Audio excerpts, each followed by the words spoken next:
Return to Grace. Heavenletter number 5538. January 22, 2016.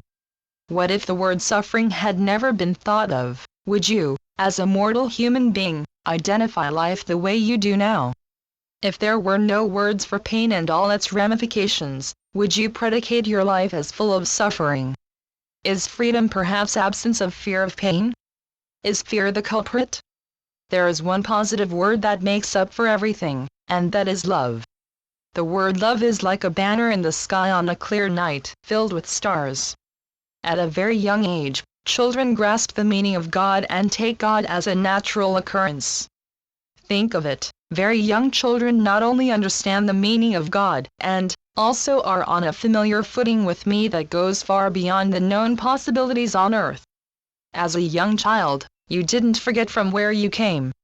You lived our closeness and took me as a matter of course. What vibrations does the word God jog in young hearts and minds? You may believe that you now, as a parent, are there for your children, and, of course, you are, and yet your children are there for you to love and learn from as well. Your children may be the real teachers. May you listen to all their cues. If you did not accept the idea that life is hazardous, if you did not accept the idea that your term on earth is not a picnic, how would life look like to you then? Go ahead. Take leaps with your heart. Have the recognition that I am within you. I am within you at full blast. Within is a great word to sink your teeth into. There is an enormous amount of attention on words, like without and outside, and so you are inundated with the world and what others may or may not think of you. Make me your inner guide and hear what I tell you. The world at large seems to take over your mind and heart, and this is the fall from grace. Built within you is the return to grace. Built within you is the re-rising to grace that is your birthright. Yes, you fall in order to get up. You rise to your natural state, which is the grace of God and your true occupation. Only in illusion have you left a state of grace. It is impossible to fade from grace no matter how well you have convinced yourself otherwise.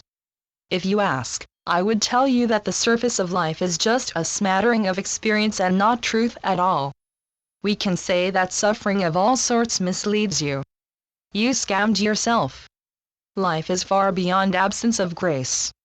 In terms of the illusions on earth that you buy into, your attention is on weariness. You lose your focus and wander into the ununderstandable and go down a winding road that ultimately can only lead you back to the oneness that we already share. You seek the selfhood that is already yours. We cannot exactly call it a wild goose chase. The heart of you is love. I wait for you to recognize the heart of God you are full of, and which is precisely the energy and light of God. We share the same essence. No longer buy into a false image. Your heart may be laden with crumbs of what you call the past and which you also accrue as your future. Nevertheless, you reach to heaven, and heaven pulls you up to your natural state.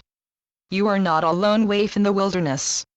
You may well have forgotten yourself, yet you have never been forgotten. All this perceived suffering you go through is misidentification. Go beyond the thrall. Look in higher places. You will see your blazing light and know the freedom of recognizing yourself as a God-given bright light on earth which, in truth, you are. Accept who you are.